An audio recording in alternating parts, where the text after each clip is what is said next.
The Middle East needs love and unity more than ever. Political developments, tragedies, fighting and suffering going on in the Middle East prey upon the conscience.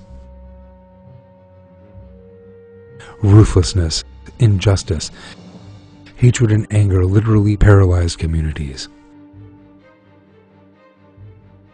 People are hungry for love.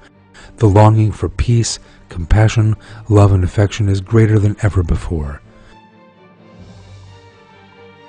Bringing policies of peace and love to prevail across the world is easy. The difficult thing is to live in hatred, cruelty, suffering, pain, and war. The last 100 years in the Middle East have been full of war, occupation, terror, and violence. In 1916, under the secret Sykes-Picot Treaty, the imperialist mentality divided the Middle East artificially with lines drawn with a ruler. Brothers, relatives, and communities that had lived together for hundreds of years were forcibly torn apart and divided. As if that were not enough, the region's underground resources and material wealth were also heavily exploited. The dictators who followed made people's lives a misery and deprived them of their liberties. The pride of the Middle Eastern people was thus broken. This fine region, the richest part of the world in material and spiritual terms, the holy lands where the prophets lived, literally turned into a hell on earth. Self-interest, egoism, and lovelessness literally paralyzed the warm people of the region, deprived them of their joy, and ruined their peace. The language of violence and hatred resulted in communities tasting suffering rather than joy. For the sake of their own interests, certain tribes, organizations, and parties violated people's most basic human rights in the areas where they were most powerful. Regimes began to think of their power rather than their people. Investment was made in material things instead of people. Money was spent on arms and not on education, health, social life, and art. Imperialism, savage capitalism, and other political trends that emphasized hatred brought neither peace nor happiness to the region. Countries that entered the region always embraced loveless policies.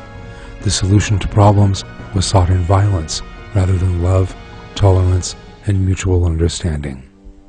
Yet the only thing the region needs is love. Policies of love must predominate in the Middle East, not contemptuous language, threats, harsh policies, sudden violence, or policies of hatred. The world needs love. The Middle East needs love. The greatest power in the world is the existence of a high-quality community that insists on policies of love. The secret to being strong is to be united and able to react as one against difficulties and aggression. Our greatest weapons are quality, art, talent, and unity.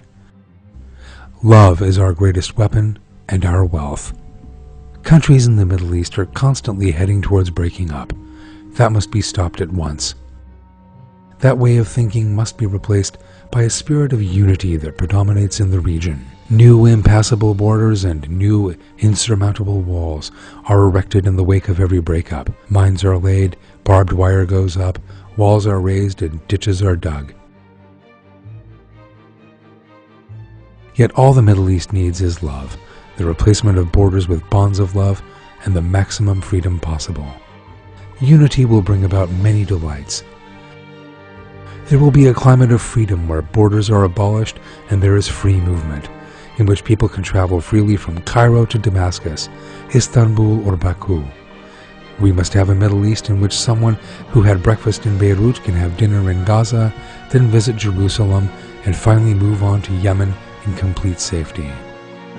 There is only one way of establishing that union: to embrace the Quran, to live by the moral values God desires of us, and to desire the immediate appearance of the Mahdi foretold by our Prophet Sallallahu Alaihi Wasallam. Let us not forget that a fragmented Islamic world with no leader can never know peace.